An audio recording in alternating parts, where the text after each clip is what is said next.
You cannot even think about the magnanimity of God's dream about you, my dear friends. The solemnity of the nativity of John the Baptist. Imagine the dream that God had about John the Baptist. This person called John was chosen before he was born. And he was chosen with a dream of God. God had a dream for him. And how subtle way that God designed his path, my dear friends. He chose him, he broke him, molded him, and he sent him with a mission. The first reading beautifully says, the mission John had is very important, is of great importance. But then for that mission, God chose him and he had to mold him in order to prepare him for that mission. The word says, he will sharpen his words like a sword. He will sharpen his words like a sword. So he has to, if for his word to be sharpened, he has to go through a struggle. How to sharpen a sword? You put the sword in fire, and then you take a hammer and smash it, creep it. And that's how you sharpen the sword. John the Baptist, the word of John the Baptist was anointed. He was a voice in the wilderness, isn't it? Without a miracle, without any catchy thing, all the people from all over came to the desert to listen to him. His word was so, his preaching was so powerful. People thought he's Messiah. All the time, the gospel writers had to emphasize Jesus to tell that he's Messiah and he's the one who prepared the way. So that amount of power in his words. But then God had to make him like a sword, his words like a sword. And then he said, he will sharpen him like an arrow. So he became the arrow. The first reading beautifully says, what would happen with arrow? The arrow will pierce the heart of the other person. An arrow will show the direction. For that, God has to make him go through a formation. That's exactly the meaning of his life. The word says, Yahweh called me from my mother's womb. He pronounced my name before I was born. So that's a dream God had for John the Baptist.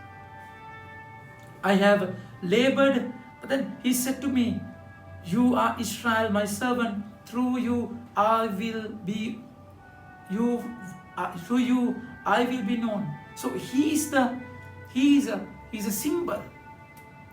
God's way, God's power is manifested through him.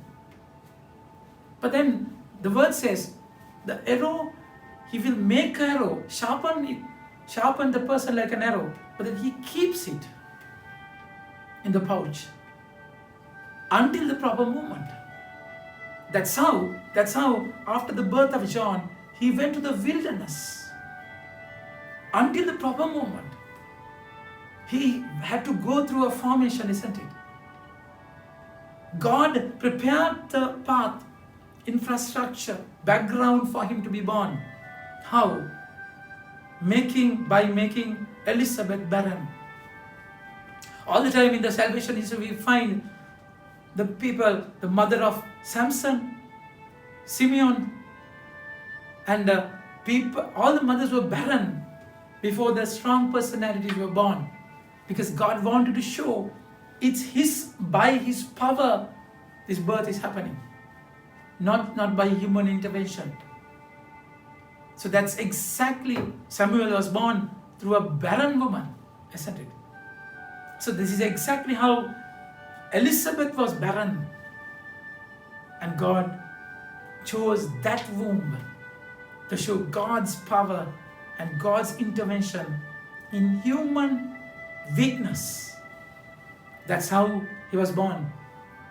And even in naming him, in the day of circumcision, he was naming him. When they were naming him, people had a different dream. People's notion was different, isn't it? They all wanted to name him Zechariah, after his father. But then God so powerfully planned his life. Elizabeth said strongly, his name is John. And Zechariah, who could not speak, and God spoke to him and gave the name as John. My dear friends, you cannot imagine how vast his dream about you also. You have a mission in his plan. And you are chosen before your birth, isn't it? We hardly realize this. And the word says, his name is John. And they were very surprised. Immediately, Zechariah could speak again. And his first words were in praise of God. A holy fear came on all in the neighborhood. And throughout the hill country of Judea, people talk about these events.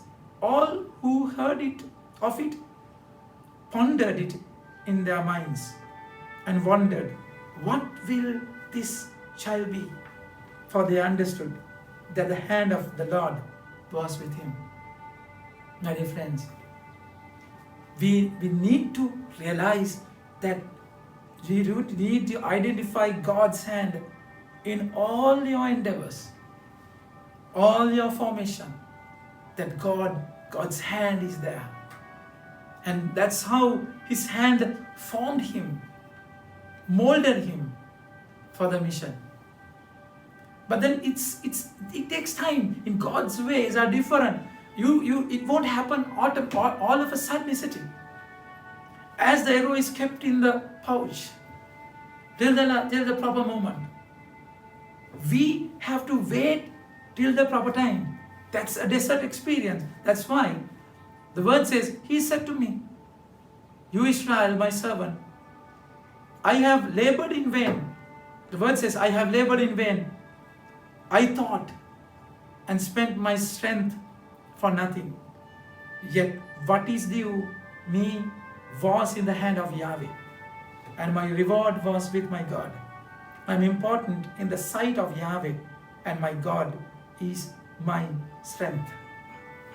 My dear friends, God has a plan for you, and he will use you in his proper way, proper time. You have to wait upon it. Sometimes we might think, I'm wasting my life. How many years he had to wait in the wilderness? And imagine the way John the Baptist was killed, persecuted.